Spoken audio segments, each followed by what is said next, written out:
episodes of horror with Donna and Eric. I'm Donna, And I'm Eric. and we're back on our normal programming. And today we're going to be discussing the movie and the book Jaws by Peter Benchley. I think it was a perfect summertime read because it's currently August. So I just thought it was perfect to do a summer type read, um, which I actually lucked out getting my copy of Jaws. Mike Duke was selling a bunch of vintage horror, and Jaws happened to be in the lot that he was selling, along with The Deep by Peter Benchley. So I ended up Oh, getting cool. both of them. Um, I so think yeah, I think I actually prefer the deep. really, I love Jaws, but I want to. I think remember it. It's been a while since I've read it, but I remember thinking I liked it more. I think he's a little bit better, a little more polished. This was his first book, so no, I didn't realize that was Benchley's first book. So that's pretty cool. Um, so we read the book and we watched the movie. A quick synopsis for anybody who doesn't know about Jaws is a great white shark terrorizes a seaside town. Um, and that's basically it. And it's the sheriff, he's trying to save everybody who goes to the beach because, of course, a seaside town, what's their biggest draw? It's summertime hmm. tourists, right? So yeah, great white. I think Jaws, baby, um, one of the big influences on why people are afraid of sharks. Yeah, for sure. I just did the term Jaws itself. Everybody knows what it means. Yeah. Before the book, it really wasn't. In fact, if I watched a whole bunch of special feature stuff after the movie, and the writer, they couldn't come up with the title. They kind of settled on Jaws, Oh, and they asked, "What does that mean?" He's like, "I don't know. It's short and it fits on the cover. It's a one word, just a quick pop word." And they thought maybe that would work. And Steven Spielberg, when he saw the cover of the screenplay, thought, "I wonder what this is. Is this like some sort of like dentistry thriller, something like that?" So I mean, honestly, it's kind of funny that nobody can say the word Jaws today and not know immediately what you're talking about. So yeah, yeah. And living in New England, I'm about 80 miles from Cape Cod. Um, and every summer there's always like a shark sighting on Cape Cod, and it's like, oh, Jaws. Because I don't remember if Amity, the town that takes place in, is supposed to be in Cape Cod, but that's what everybody thinks, I believe. I know that they filmed it on was it Martha's Martha's Vineyard. Vineyard? So, I mean, is that near Cape Cod? I assume it is. Yeah, yeah, So, I guess it's supposed to be in that general area. But yeah, yeah, you're right. I don't know if they specifically say, it's just where all the people from New York and stuff come up to vacation. yeah. So, it's an interesting thing because you get the storyline through both the movie and the film that it's important that the people are coming, but the class struggle is more focused in the book.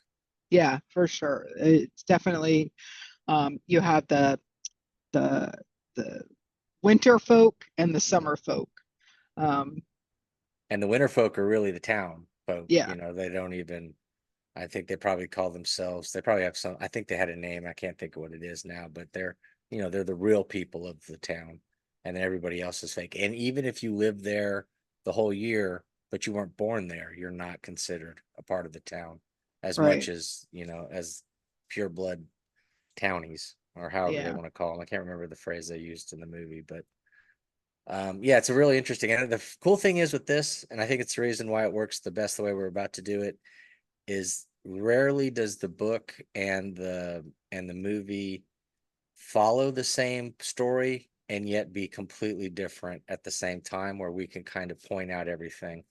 Yeah. Usually the differences are going to be drastic and they're going to take their own episode, but this one is really cool how you've got more of a study of relationships and social economics and um, just class structure in the book while a shark attack's Hmm. going on, and then the in the movie, all that's kind of takes a back seat, and you have just primarily the action adventure of the shark, Yeah. um, movie itself. So I think it's kind of cool how they both, and that's why everybody anybody you talk to they either like it or they hate it. Hmm. They hate that the book's not more like the movie, or they like the difference. I particularly like the difference. I think it's great that we have two different things that can be equally awesome yet completely different and give you different entertainment value. So Yeah, and that's exactly it. I think one of the first question that you would come up with is, do you like the book or the movie better? Or which did you like better? And honestly, I didn't like one better than the other. They were both good stories mhm, for what they are. right. The book was a good story. I mean, I read the book in 3 days. I just started reading it and I just blew through it. And then the movie, it's a great movie for what it is. It's a movie about a killer shark Hmm. that's terrorizing this town, um, and what they're trying to do to solve that problem. And it's funny to think that this iconic horror movie is a Spielberg movie. When you look at how I mean, early on, he kind of focused on that kind of things. He's the producer of Poltergeist. He did Jaws. He's dipped his toes in the horror, but you wouldn't have thought over the last 20 years, 25 years of his filmography that he's a guy that started doing scary stuff. And in a way, Jaws isn't that scary if you look at it by today's standards. It's not the Mhm. same level of gore. He pulled back on a lot of different things, but he really highlighted and captured all the fun things that make a good scary movie. Yeah. Um, I just lost the thought that I was going to say about the movie. And then the fact that they worked so hard to make it PG, Yeah. and they didn't have PG-13 at the time, so it's got to be PG or it's R. And from what I understand, there's a scene where a guy gets his leg bit off and the leg sinks to the ground, the ocean floor, and there originally it was a longer, slower fall with more blood everywhere and then a little more jarring when it hits. They took out a couple seconds of that and they were able to knock it back down to PG to get that rating so that everybody could see it, which I think is why it's such an iconic and big summer blockbuster movie, is because Yeah. they had it so that your kids could go see it too. Yeah. What I was going to say about is watching Jaws. I've seen Jaws before, the first one, but it's been quite a long time since I've actually sat and watched from Hmm. start to finish. Like sometimes, like during Shark Week, I'll catch a portion of it playing. Um, throughout the year, or maybe just run into it on TV and be like, oh, I'll watch this, but it's like half over. So today was like really the first time I had sat and actually from start to finish watched it. Um, so it was a good refresher. I have to admit that my go-to Jaws movie is the third one at the water park. Yes. I think that was the 3D one. Hmm. Um, It's considered, so yeah. And you know what? You and I are the same age. So you and I both saw that one in the theater, probably. I'm going to assume you saw it in the theater, but you saw it with those awful blue and yep. red 3D. It's not like the 3D that the kids got when 15 years ago, where it actually was 3D. It was that red and blue. And it was really cool because it looked that body parts were coming out of the screen, Hmm. and we would have been what, nine, maybe Yeah. 9 to 11, that kind of. Yeah, it's a perfect age. It doesn't matter if it's a great movie or not. It's a cool 3D shark movie, of course. Yes, and I've seen that movie many, many times when I was younger. I haven't dived into it recently.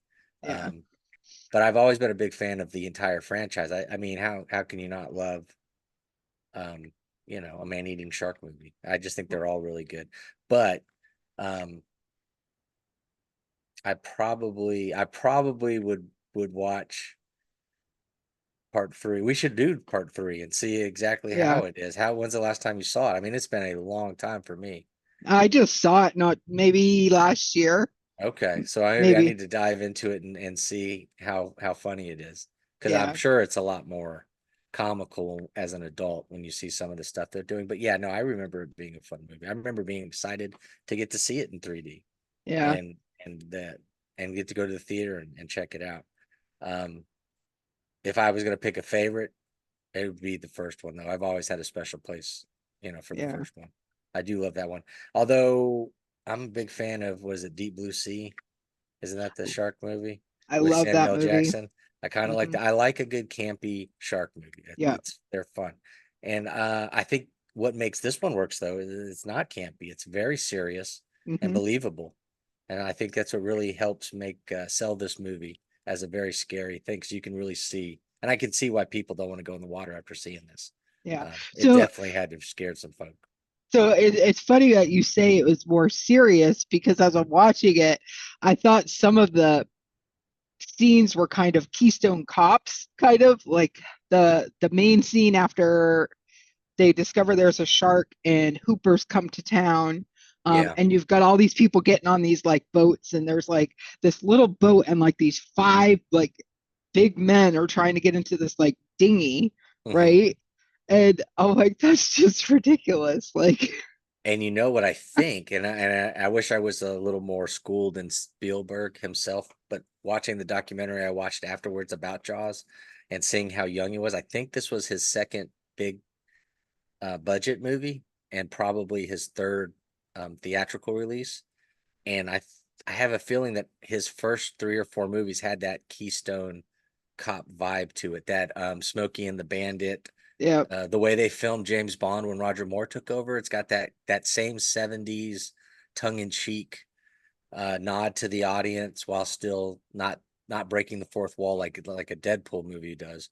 yeah, But as I was watching the scenes that they were talking about from his other movies, I was like, oh man, this all has that campy feel to it. Like he hadn't grown into being Spielberg yet. You know, he was still kind of feeling his way. And you're totally right, but it also added to a realism in the way that life is kind of sometimes that Keystone Cop way. Because I could mhm, see all those townsfolk thinking, "Oh well, let's go get the shark," and they didn't have a care in the world because they're used to the sea and all that stuff.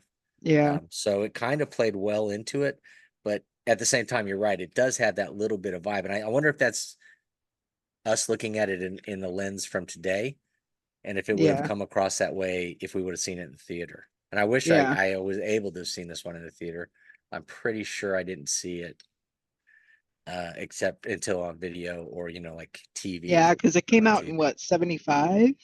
Yeah, I want to say it came out the year we were born. Well, the book Yeah, was 74. Do you think the movie was, or was the movie a little later? Was it like maybe 77. Let me something look. like that? Yeah. Let me look And it up real then quick.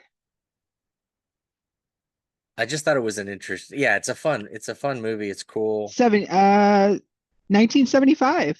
Okay, so it was 75 in the book. Okay, so it came out, and that kind of makes sense because if I remember correctly, the book hadn't even come out yet when they'd already sold the rights to do the movie, I think. Yeah, So they because were already Jaws. working on it. Yeah, um, I can't pick the movie apart. I love it. Oh It's yeah, just yeah. it's fun. Yeah, it's a 1975 movies, and some of the stuff today you're looking at, you're like, what the heck? One thing that did get me about the book, the movie rather, is it takes place in the summer. It's like Fourth of July. That's the Mhm. big thing. Oh, Fourth of July is in like 2 days or tomorrow or whatever. And every single person was wearing turtlenecks and tweed jackets and slacks and flannels and sweats. It's like, I know it gets a little cool on the coast, Mhm. but if it's supposed to be July and it's the middle of the day, it's going to be pretty warm. Like, why are you all wearing clothes like that? Like, okay, the mayor should look presentable, but you'd think he'd be wearing like a short sleeve button up, shirt and not Yeah. his like heavy tweed jacket. So I'm like thinking, did they film it in cooler weather? Um, Yeah, you'd almost have to think they did, right? yeah, So, because the only time people were dressed appropriately for the season is when they were actually filming like on the beach, mhm. you know, the scenes from the beach. But other than that, everybody was wearing like, even when they were out in the ocean, um, hunting with Quint and Hooper, Yeah. you know, Yeah, because Brody in the was. in the book it was very hot. Yeah, because that was one of the things that they like really pounded into you in the book Hmm. is Brody's like uncomfortableness, and he was like, I'm dehydrated and I'm just sweating and And sunburned and all the it's clothing was sunburned. scratchy and Yep, it yeah, was in fact, they scratchy. even mentioned that he was dressed for work, so he was in his full uniform, the first day, and after that he stopped wearing that and started wearing normal clothes that you would wear for the season. So yeah, you're Yeah. right. So it must have been filmed during the a cooler Yeah. part for the town stuff. I guess it didn't occur to me. I just think of it as the 70s and that everybody was dressed up, and depending on what you did, you dressed overdressed, Yeah. on your status and stuff. But you're right. There were times when they probably should have been in different outfits. And I think you're correct. They did film it when it was cooler because I think that year they were heading into what they thought might be a strike. Not a writer strike like we had recently, but some sort of film industry strike. And they wanted to make sure that everything was done before that happened because they wouldn't be able to continue the movie if they were in the middle of production. I Yeah. think that was in the special that I have a Blu-ray copy, so I was watching all the stupid special features this morning, trying to see if there was anything cool in there. Coolest thing I saw though was that Peter Benchley was involved with the screenplay as well Oh, as that's nice. so that was really cool. So now we're going to be able to see, and you can see his influence in the movie that popped over, what made it from the book. You can kind of see, how he steered it because a lot of it's mirror image stuff, which Hmm. I really enjoyed. Yeah, I like that it starts off with that same um, first victim, Hmm. um, with the boyfriend falling asleep on the sand, just like in the book. I really liked how they incorporated the whistle Yep. when Brody was with his deputy or whatever, searching for the victim, and then he blows the whistle and they find the remains. I like I like that part, and because I was like, oh, this whole searching the beach isn't gonna happen, but then it did, Right. and Yeah, then no, it was really cool. Uh, yeah, yeah, how they had to set it because instead of giving us, because in the book it's a slow, yeah, they do it, they find it, and it's slow to get us to the point of them actually being ready to be. It's a shark, and in the movie it's a hundred it's like miles an hour. They're like, boom, we're doing it. He's already calling it, even though they do talk him out of it. But they talk him out of it, and he's still doing the, you can see where they jump in logic, where like they have the people out there watching, they have the people.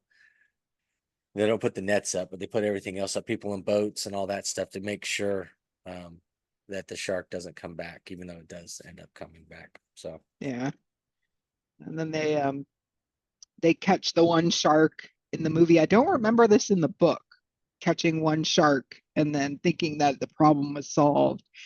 Um, yeah, I don't remember it either. I do remember them discussing that you might catch a shark, but you'll never know if it's the right shark, is yeah, how they were doing it initially. But then later we find out the shark is so gigantic and monstrous that there's no doubting which shark it was. yeah, Um, do you want to go over the pictures and we can start breaking down the yeah, characters? yeah. Let me just get to, whoops. I would tell you and I've enjoyed most everything we've done, even when I've hated something. I've still enjoyed the process, Yeah, but I really enjoyed um, both the movie and the book. I mean, you're right. It's hard to pick this one apart, yeah, especially when you're looking at it in the correct lens. I mean, if we're going to compare the book to today's standards, then there's a lot of misogyny and there's a splash of racism and there's yeah, all this other stuff going on. But you're going to find that in a lot of small towns, no matter where you are in, the country or whatever. So it even probably would be more representative still, yeah. unfortunately, of some of that stuff. But I thought it was for his first book, very well written. I didn't know he was from a family of writers. So Oh, his dad, I think, is a famous journalist, maybe, or a writer, and his grandfather's the same thing, and so it makes me want to kind of dig deeper into his history and kind of see what they were doing too. yeah, yeah, for sure. So we have Chrissy, our first victim. Um, And she in the book, she came with the guy and they're kind of dating, it seems like. Like, yeah, I know yeah, it's an early dating situation, but they kind of came together. In the movie, they're just two people out of 50 on a beach and they kind of just decide to go swimming and he's drunk. And I thought that was a funny, just like you said, just like in the book, the guy's too drunk to get in the water, he falls asleep, and then she gets killed and he wakes up and she's gone. So yeah. The reason that sticks out to me is because even reading the book, I'm like, falling asleep on the sand. Yeah, I Like, know, right? no, thank you. Like, but yeah, poor Chrissy. She's the first one to go. Um, From what I understand, she is a stunt woman, not an actress, or at least she wasn't an actress at this point. She was primarily a stunt woman that did water stuff. And so she had to convince Spielberg to use her for because it is kind of a role that's iconic. You yeah, know, how he's opening his movie with this. So yeah. I mean, it doesn't really. I don't think she had very many lines. no, but she sells the shark attack in the Hmm. water, and she's very physical, which is, I mean, and I think it adds to the terror because we don't see the shark, we just Right. see her reaction to the attack, and it is so violent and so animated that it's such a great way to start that movie. And really, it's the smartest thing he did was not show us the shark and to Hmm. let our imagination build up this shark until he does show it to us. But I thought she was great in the opening. I thought it was a great way to open that movie. Yeah, I just remember thinking when she grabbed onto the buoy there in the back, I was like, ring the bell, Yeah, ring yeah, the bell. Even though I know she had no chance of survival because that was who she was in the book. right. But yeah, and of course we have Sheriff Brody. Um, I think the casting's great.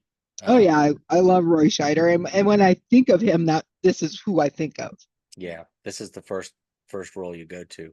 I couldn't name any other movie that he was in off Wasn't the he top in of my Blue head. Thunder, the I, helicopter movie from '84? I'm pretty I sure he's in that one. yeah, maybe I couldn't tell you. I'm with you, but he's an iconic actor. He's a great actor, and he really Hmm. does well in this. Now, he is more father-like and more calm and more, I want to say, likable in the movie, but the character in the book is a little more reactive and Yeah, he's angrier, and we understand why. I mean, you really can't do that without explaining it in the movie. And since they decided we're not going to do any of the backstory stuff, we're only going to do the shark stuff.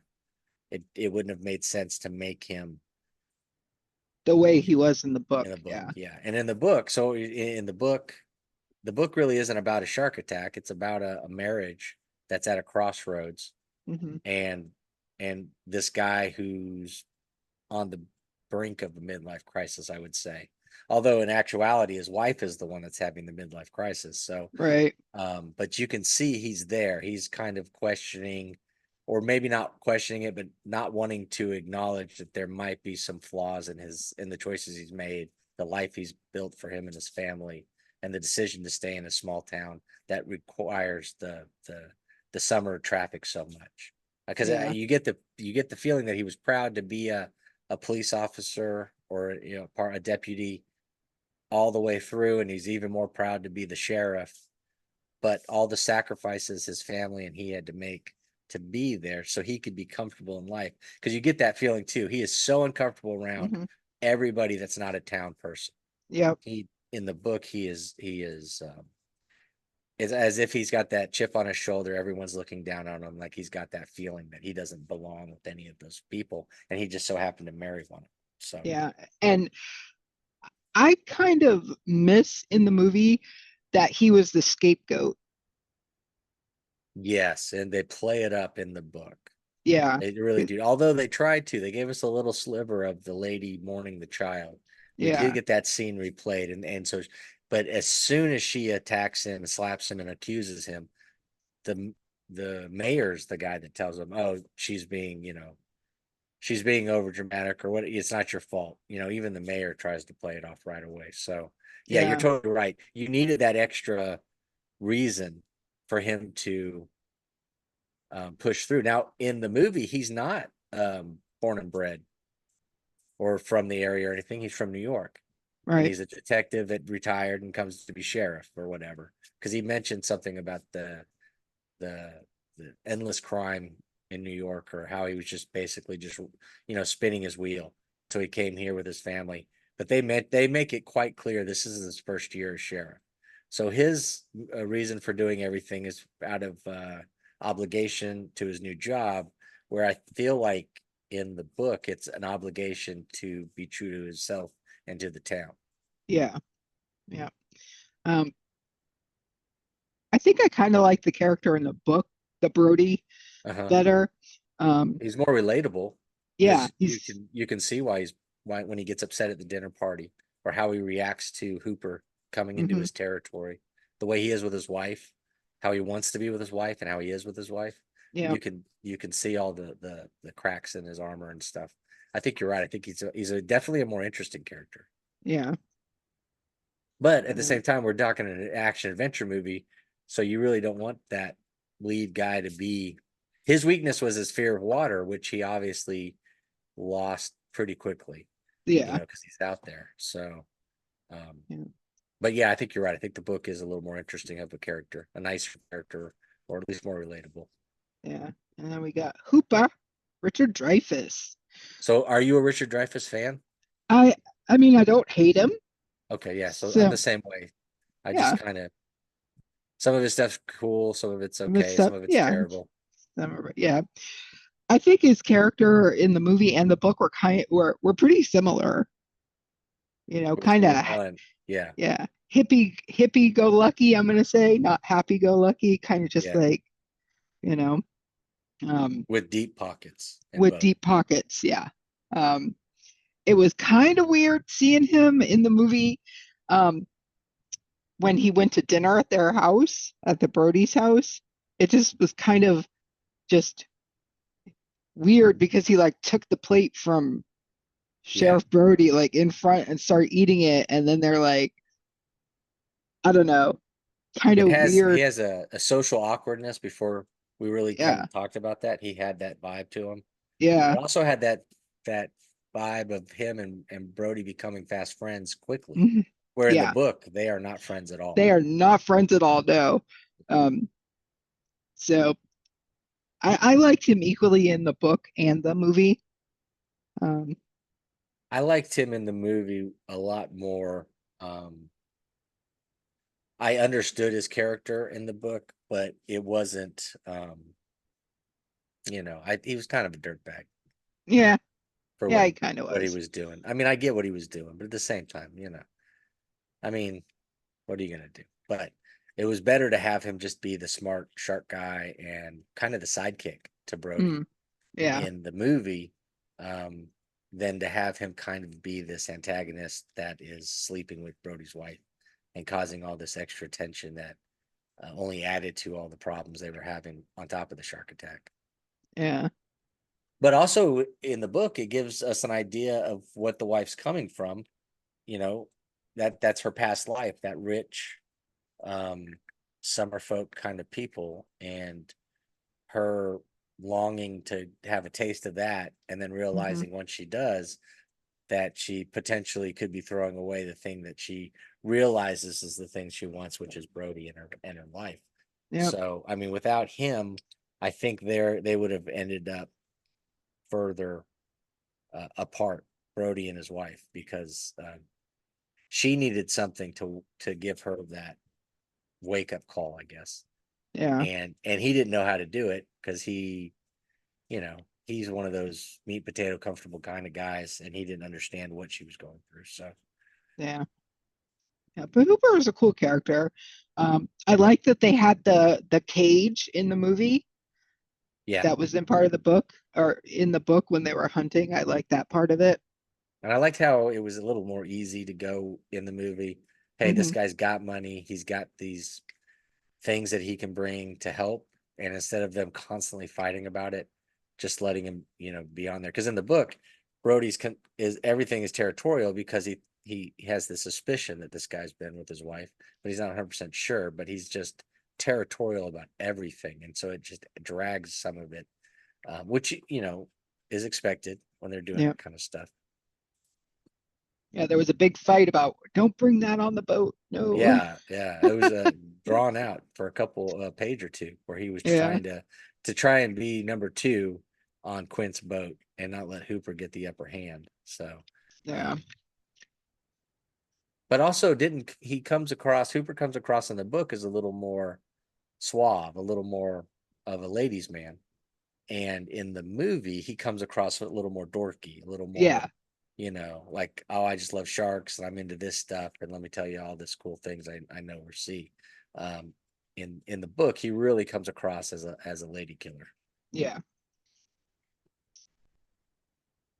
Quint, I think I gotta say Quint is my favorite character in both I the book and the movie. Yeah, I think so too. He's a fun character that takes no nonsense and just keeps both of them on their toes. Yeah.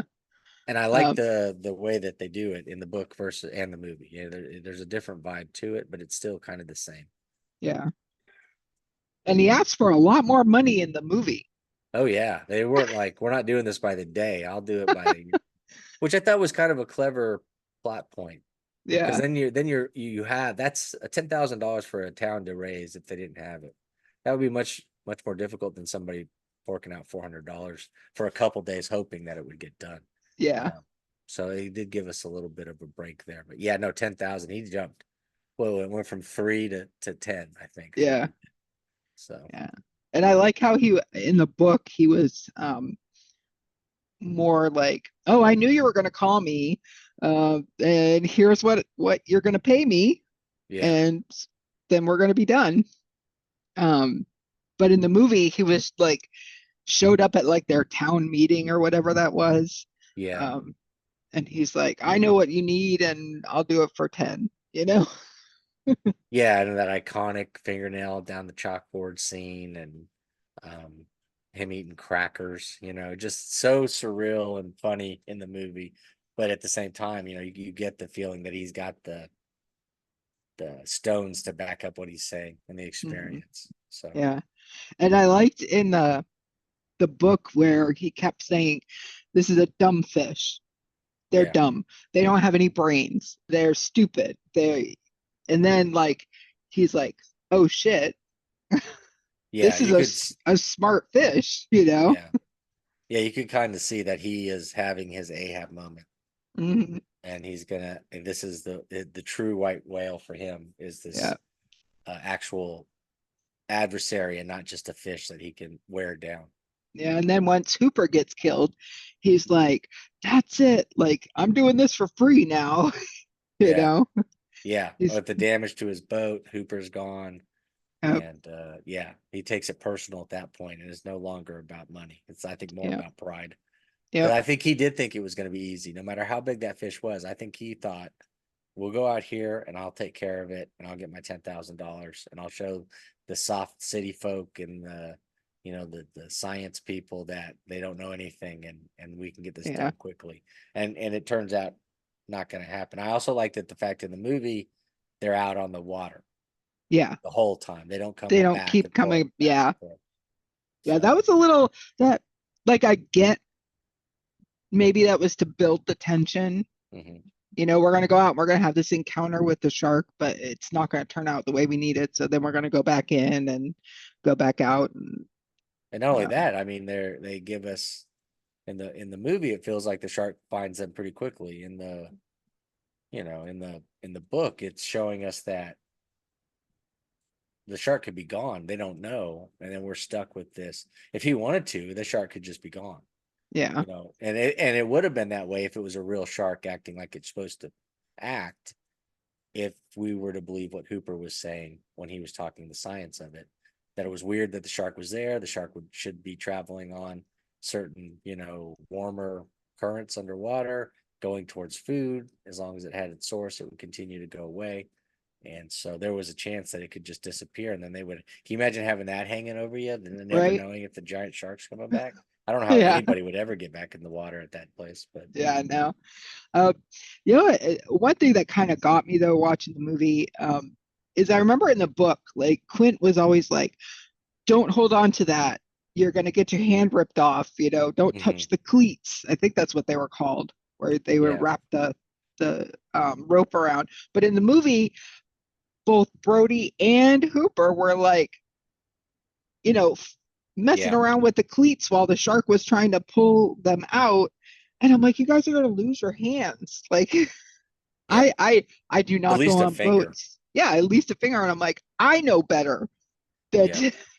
to touch that kind of stuff.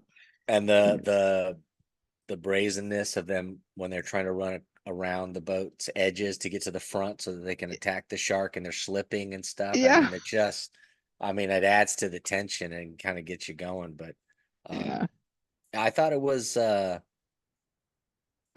did a really good job with both. I mean, both of them build the suspense, and that's a cool thing about the book. In the book, we start off with the relationship, we watch that go crazy, we see the affair, we see how that affects everything, all while the shark's going on, and then we get to the third act when they're on the water and they're going after the shark, and you get that just all that tension building, and it delivers with that cool chase of the shark and the battle and how that ends, and then they were able to capture the same energy in the movie without us having all the other stuff by mhm, how he filmed each shark attack and it ramped it up each time. So I just thought yeah, they both versions do a great job of sliding you to the edge of the seat and entertaining you the whole time, yeah, which we didn't get every time when we read some of those other books from the 70s. They were slow in spots and they had that lull, and then we were like, oh, I wish this was a little more action packed, or I wish it had a better flow to it. The movies too, they were also articulate and trying to be upper class, like, they're not trying to be yeah, horror movies, they're trying to be Oscar nominated movies, and so you got that weird, what are we doing here kind of vibe with it. You don't get that with Jaws. I mean, it knows that it's entertaining and both yeah, of them deliver. yeah. And that's why I was surprised myself when I actually read it in like 3 days. Yeah, Because it just such a I, nice flow to it. yeah, I figured, oh, this could just be like all the other books we've read in the 70s that, like, what book was it? I forget which one it was. I was gonna say the Sentinel, and Rosemary's Baby had that weird Yeah, thing and it to it. just was like, took me forever to just even get into it, even though I may enjoyed the story. Yeah, at the end of It's, the day, we enjoyed it, but it's not the same yeah, vehicle. but Jaws, I was just like, you know, eating it up. Plus, I had an older copy, a vintage copy, so the font was a little bit smaller because it was like the trade paperback. And Yeah. I'm old, so my eyes aren't the greatest anymore. So I thought I'd have a real hard time reading it, but I was just like, I And then ate it up. even the uncomfortable parts, the dinner party, it's so uncomfortable when she wants to throw the dinner party just to impress Hooper, and they have to bring all those other people in, and Brody's getting drunk and belligerent, and it's just the whole thing is so uncomfortable, and you can see it through the eyes of all the different people at the party, and it flows really quickly and Yeah, easily, and it doesn't make you cringe and want to put it down. You just want to see where it's going to go and how the characters are going to interact and where it's going to lead to. So right. it's just a really well done book. It's entertaining and fun, um, and I think because there's a giant shark in the background, that I think that helps with the flow of it. I don't Yeah. know if we have the same gusto if it's a ghost story or a haunted house or Mm. something like that. Or even just a fiction drama, you Yeah. Oh, know. for sure. Yeah. If there wasn't the shark to tie it all together, I don't know how much we'd be, but it's still good writing, but I just don't know if I'd even tried it. Yeah. But I can imagine how this must have been when it you know, came out on the bookshelves for the first time, and nobody knows what Jaws means, and you see the shark on the cover. And yeah, I think this would have been a fun one to discover on Yeah. I as it mean, becomes a blockbuster, everything. yeah, I mean, you think about it, there's an affair, Yeah, it's got this was everything. back in the 70s. It's got a shark, it's got the mafia, Yeah, that's the other, it's we haven't even touched on that because they don't even talk about it in the movie, but yeah, there's a huge mafia thing going on, yeah. storyline. And So so everything's in it. here's the wife Ellen. Um, Not big, there's not much to talk about from the movie. They really didn't do her justice other than she she's was kind of just there. yeah. She allowed for like at the dinner, when he does show up, like you said, he starts eating and stuff, but she kind of helps set up some of the storytelling by asking her questions and stuff. But really, she Yeah, didn't have much to do other than be angry when the kid almost got eaten, yeah, yeah. which is kind of sad because she's a full character in the book. Yeah, yep. She's definitely a full character, and I was cracking up at the scene where their kid is on the little boat and Brody was like, "Get out of the boat." And she's like, "He's not in the ocean, he's in the boat." And then she looks at the book with the shark eating the boat and she's like, "Get out of the boat. Did you hear your father?" Yeah. So, and I don't place the actress, but I think she was a pretty big actress, and she also was in all three Jawses. She was in all the first. I don't know what big part she had in the third one, but she's listed as Yeah, being in she's the in the third one third too. one, and I don't know what number it is. There's a Jaws where they're in the Caribbean. Oh, Jaws of Revenge, isn't that the fourth Yeah, one? I don't know if it's the Yeah, fourth because or isn't that the one where Michael Caine's in it? yes, Yes, because because yeah, money Brody's grab. dead and he kind of like wants to be with Ellen. She's Sure. like, "No, I'm still in love with my dead husband." So yeah, but anyways, yeah, in the movie she was just kind of there. So I'm going to Uh, assume, because I don't know off the top of my head, but her role must grow if she's going to be in all the movies. yeah, So we get more of a backstory and stuff. But honestly, we wouldn't have liked her at all if she's the character from the book. I don't think on screen, if yeah, she's doing that to the way that this Brody on screen was. If he had a wife doing all that to him while he was trying to protect the town with a different background where he's not a townsy. So that's the other thing. It doesn't make sense for her to have an affair with Hooper because they're yeah, not they're not in the same situation. It's not like she's been stuck there for 20 plus years. They just moved there from New York or whatever. So yeah. I know the character in the book, when I posted after I had finished reading it, I posted, of course, in books of horror and stuff, and just so many people were like, "Oh, the wife's character was so awful," um, meaning in she was a just an awful person, you right. know? But I don't know how you could say that. I mean, she's kind of in her own way, she's a victim. She Yeah, made bad choices. I don't know if she's awful. I mean, yeah, if I was married to her, I would think she was awful. And I did think that some of the stuff she was doing obviously was her trying to recapture whatever magic she felt when she was younger. yeah, And you could see before she met Hooper that they were having difficulties connecting, her and hmm Brody. So you could see that there was a crack already forming. And at the end, she decides or she discovers that she's made a mistake and she shouldn't have done it. And not only should she have done it, the way she describes it, it was horrifying the way that Hooper was, because he was so in his own mind when they were having sex that she has to remind him that he's there, that she's there, and yeah, that he's like so intense, and it sounded like basically scared her out of the entire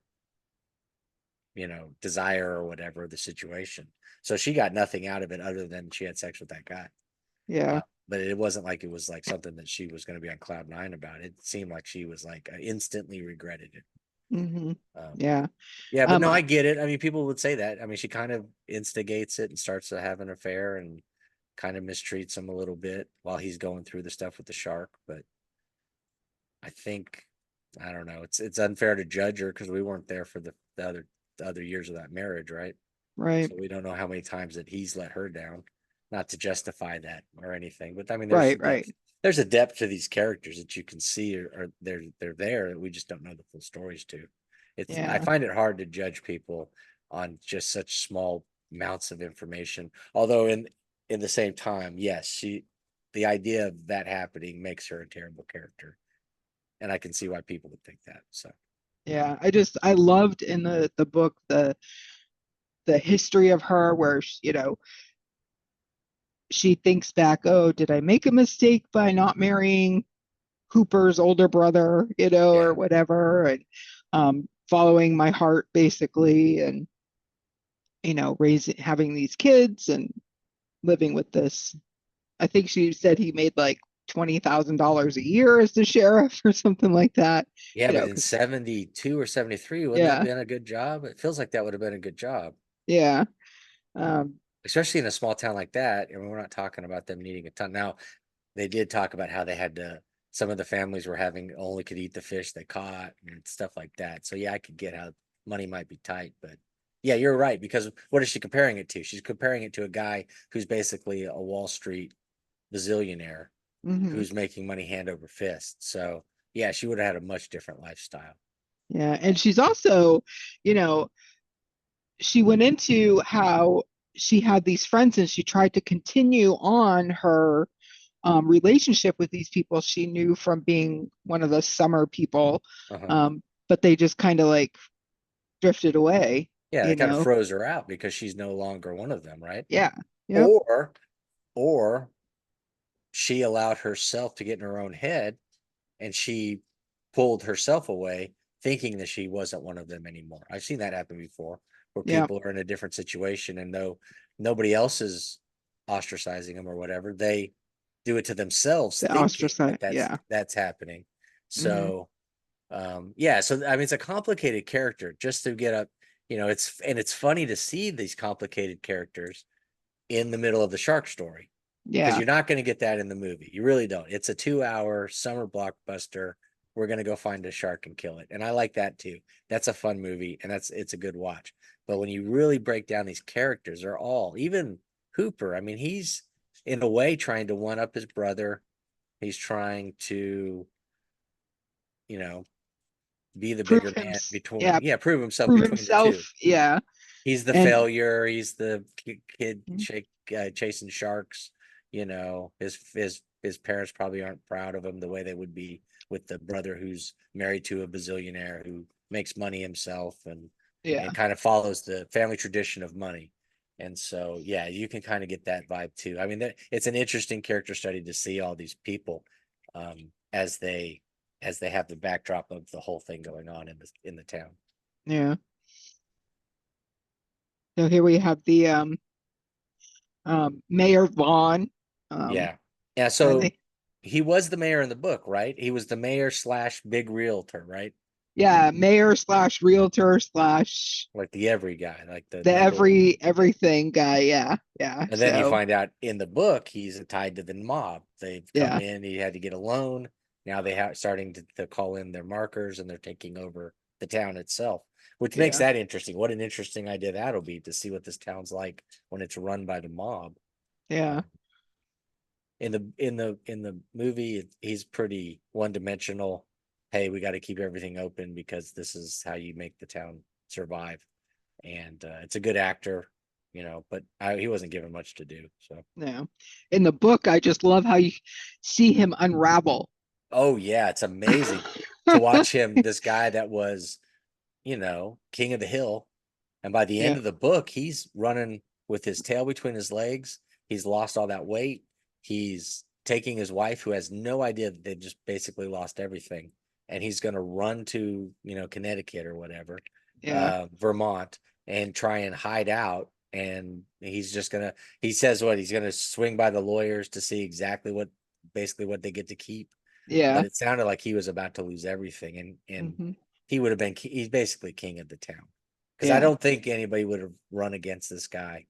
This is the Yeah. guy that's mayor until he's not mayor. Yeah. And, but yeah, that was just a fun thing to see. This he just I was gonna say, completely comes apart, oh yeah. And the other thing that you get in the book you don't get in the movie is that he knows Brody and they're friends, or at least Brody thought they were friends. During this shark situation, when his guy's life is coming apart, he starts using his, the power card, or I'm the mayor card, and Yeah. starts trying to force his hand. And Brody, I think, starts to discover that maybe they're not as close as friends as they were, as he thought they were. Yeah. Which is also a very fun or interesting dynamic of the book as we're reading it, is that we kind of see these town politics of the main Mm. players and how they're kind of shifting on the board, and how some people who thought they had more pull discover they have less, and then watching the kingdom crumble around them and stuff. I thought the book is, like I said, it's got some interesting things. If you just ignore, if you were just reading it, like you said, as a drama, it's got a lot of very good characters and things going on behind the scenes that makes it interesting and compelling to read. Yeah. Um, I loved the character of Meadows in the book. He has Yes. like no part in the movie. Funny Like, thing, I watched a documentary. The guy that plays Meadows is a writer, oh, okay. and Steven Spielberg wanted him on set in case they improvised stuff or they needed a writer to help with anything spur of the moment. And so they gave him that part. And then he said, as he was writing the part, he kept writing less and less for himself, which hurt the actor side of him. But the writer side of him said, well, this is what the story needed. I just thought that was a funny little side, because you're Oh, right. Incredible character in the book. He is kind of devil's advocate throughout the whole yeah, thing. Kind of yeah, plays both roles when he's dealing with Brody, and this is why the town has to do this, but this is also why we need to do that. yeah, And so it was very interesting in the book to watch how a small town reporter would be able to manipulate the system and be able to outplay some of the bigger reporters that were coming from out of town. yeah, yeah. And you have the out of town reporter. I forget the name in the book. The Um, only reason I put him is because that's Peter Benchley. oh, I didn't And know so, that. yeah, he got to play himself, or he got to play that. And apparently that's what he did professionally. He did a lot of those kinds of reports and documentaries and stuff. Huh, So he was very comfortable doing it, and he just did it, right there. And they were able to save some money and throw him on the screen. It seemed like Steven Spielberg's production was very almost mom and pops early on. He had a yeah. lot of people that he liked to use. He had friends pull people off. They used people from the town in the Hmm. movie itself.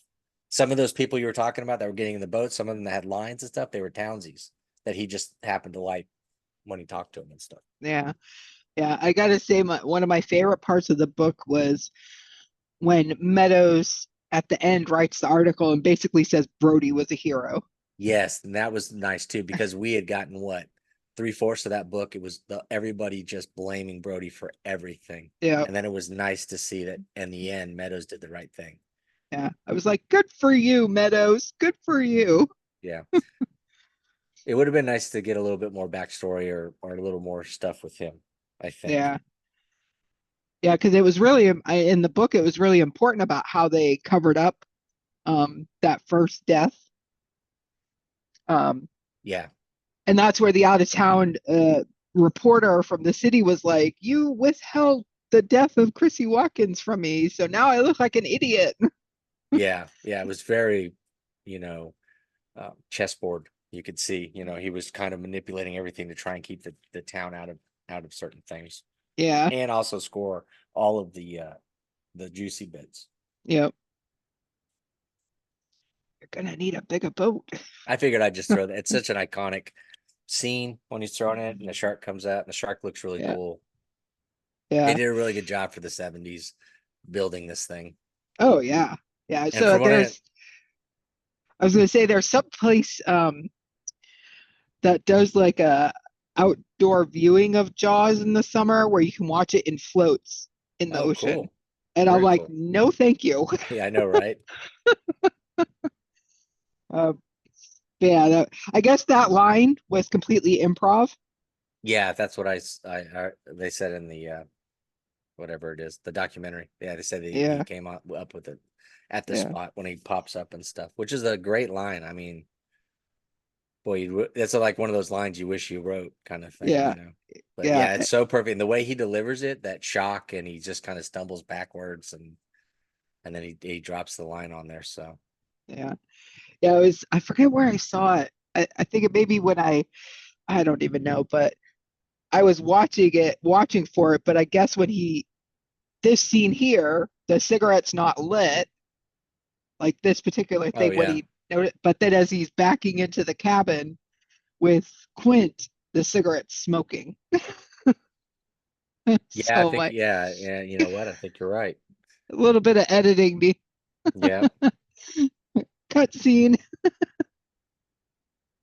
But yeah, it was a great. You really, I mean, for the '70s, you really couldn't even tell it was fake. I know, I right? mean, And of course, that's more Spielberg magic, realizing yeah, that less was more, and he had yeah, built up everything so that the audience really, even if as long as it doesn't look like a comic book, the audience is going to fill in any imperfections. yeah. But yeah, and then some of the scenes are actually footage of a real shark in Australia. When they lower the cage, they hired some people that are known shark people in Australia, and they used a miniature cage, and then they put like little dummies in it so that the shark that was only like 15 feet long would look longer. Oh, And that okay. when it and in the movie, when it's on top of the cage and it's like freaking out, that actually happened. That the shark got caught on something and couldn't get loose, and then it went crazy. And the guy filming it happened to be in another cage, off to the side, and he just continues to film it. And eventually, the shark breaks the cage and it falls to the bottom of the thing, and it gets free. And then the guy had to go down. They said lowered him to the bottom of the ocean. He had to pick up the cage so that his feet stuck out of the bottom, and he shuffled over there because he didn't want to get out because the shark was so agitated. And there was two other sharks swimming around at the same time. So he had to go over there, grab a hold of it, hook it to his thing, and they winched everything back up. Oh, So I wow. thought that was the funniest story because I was like, I wouldn't have been in there filming anything. That shark was going crazy. Right? Um, Like I think I'm addicted to Shark Week. I love watching stuff about sharks. Um, but yeah, no thank you. yeah, hard pass. Yeah, for sure. Now we just get to the covers here. Yeah, and this was, and I did a quick search, and I probably maybe there's more that I just didn't find, but as I was scrolling, it appeared that almost all the covers were kind of the exact same, which Yeah. makes sense because it's such a perfect cover. It Hmm. tells you exactly what you're dealing with. Yeah. Yeah. So I like this, that one. yeah, this was kind of weird. I don't like it because it looks like a more like a whale, I guess, or a little more. I don't know. Yeah. It Yeah. doesn't I'm look not. like a shark. It's something Yeah. else going on there. Yeah. This is the cover that I have. Yeah, I think that's the one I have too. Um, this looks almost like somebody did a painting. Yeah, and it's Like, really cool. And that yeah. shark looks so crazy with the teeth and everything, and Yeah. that's scary. And then you look at the dimensions of the woman to the shark, and it's like perfectly mouth sized. And I'm like, man, I would not want to be out there. Yeah. No. And then this one, yeah, 50th anniversary. So it's just a little more cleaned up, a little more colorful, I guess. This is Yeah. probably, if I was guessing, is the Kindle edition because it would Mm, look really good on a Kindle screen if you've got a Fire. yeah. So, but it's same idea though, right? So the Yeah. exact same thing. So Yeah. Yeah. So I mean, honestly, I think if they were to change the cover beyond like colors and font and whatnot, yeah, um, I think it would be pretty silly because it's iconic. Like this right. is iconic, you know? So, Oh, and there's no reason to change it. I don't know why you would, but and I think they no. figured that out. For once, they got it right. Yeah. Because even the worst cover still tells you pretty much what it is, and it's Yeah. still pretty cool. And it might be fun to own it just because it's a little different. But I do like the more realistic looking shark. The other one kind of looked Yeah. like a cartoon. Yeah.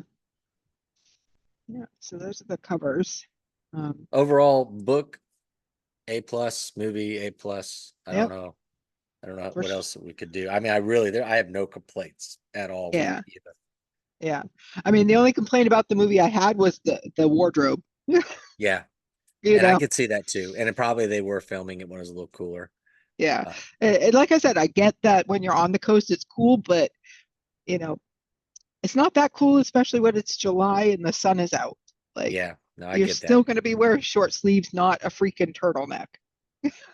And then anything you might have wrong with the book that if you want to point out in today's society and say, well, this is wrong, well, you have to go back and say, well, this was written in the 70s. So any of that misogyny, there is a bit of, like I said, the racism isn't like crazy, but it's, there's that where they're talking about blacks versus whites a little bit. And when they're dealing with the crime and the rapist, all that kind of stuff.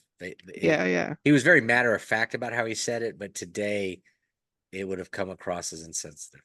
yeah. Um, Another thing I just remembered that I wanted to point out about the book versus the movie is in the movie, they make you feel like Amity is like a complete island because you see there's yeah, the scene where everybody's coming over on that giant ferry, but in the book, they're driving right. because In the she book, I has, I thought it was a coastal town in the book, yeah, just right there. yeah, because she had Hooper meet her a couple towns over, Right, you right. know, And that she would have had to get on the ferry if it was an island, and then yeah, people would know that she was driving away when she was supposed to be doing whatever she told her husband she was doing. yeah, Uh, oh, working at the hospital. working She, at the hospital as a volunteer, yeah, yeah. yeah. So yeah, that was a little different because Amity, they make you think it's like in the movie a complete island, completely, apart Yeah, from the inland. But in the book, it's definitely not. Like, Cape Cod is kind of like an island, but you can still drive there. right. You can get there on a ferry, but you don't need to, you Yeah. know? And that So, right there would have been an interesting um, aspect of the story is the shark attacking the ferry. You would yep. think that would have drawn some attention. But yeah, so it definitely has something going on. There was a lot of people on the island for 4th of July, Yeah. if it is an island, you know what I mean? So it seemed like Yeah. people, so they kind of, you know what, we didn't get the the space of time between the attacks in the book. It builds up to the point where they have to shut down, and by that time everybody knows not to come. In the movie, I guess we're supposed to think that it's a 1, 2, 3, we're there, and Yeah. so they don't have time to leave the vacationers and stuff. I Yeah. also thought it was funny that when one person decided to get in the water on the 4th of July, everybody decided to get in the water. Everybody went into the water. Yeah. I would have waited to see what happened to that guy for at least 15, 20 minutes before I sent my family out there. But other than that, yes, like everything's a nitpick. I enjoyed this. This is probably, man, it's got to be one of my favorites. Yeah. Yeah. So Mine too, I have to say.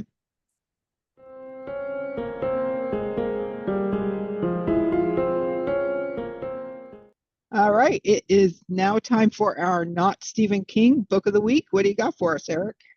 we're gonna go with Head Blown 2, which is the anthology for Texas Author Con 24. Nice.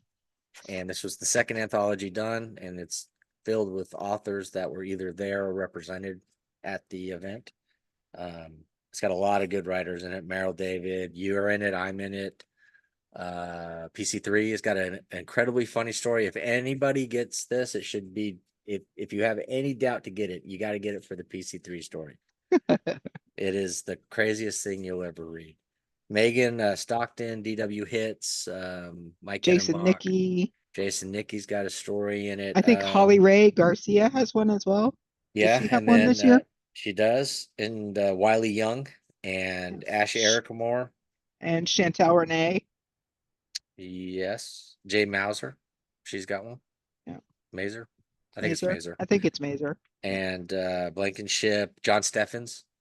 He's local to me, and he did not make it to the second event, but he was there for this year's event. He was there for the second one last year. So he's a Oh, very good writer. He's a little more extreme, I would say, than some of the other authors. But this was perfect because this is body horror, extreme horror kind of stories. So if you like that thing, that kind of subject matter, you're gonna love this. yeah, and that crazy cover, I always think it's hair coming out of that woman's brain. It Yeah, looks like yeah, hair instead of tentacles or whatever yeah. it's supposed to be. Yeah. So, but it's a fun read. It's on Kindle and on paperback, and I want to say audiobook. And the people that got the audiobook have told me that the guy reading it's really good. Oh, So if you're a big nice. audiobook person, this might be the way to do this one. So Nice. Yeah. Hopefully we'll have another one for next year. Um, it seems yeah, to be tradition now because we had one last year. We had one this year for TAC. So we'll see. Yeah. Thanks for joining us as we did our summer read and watch.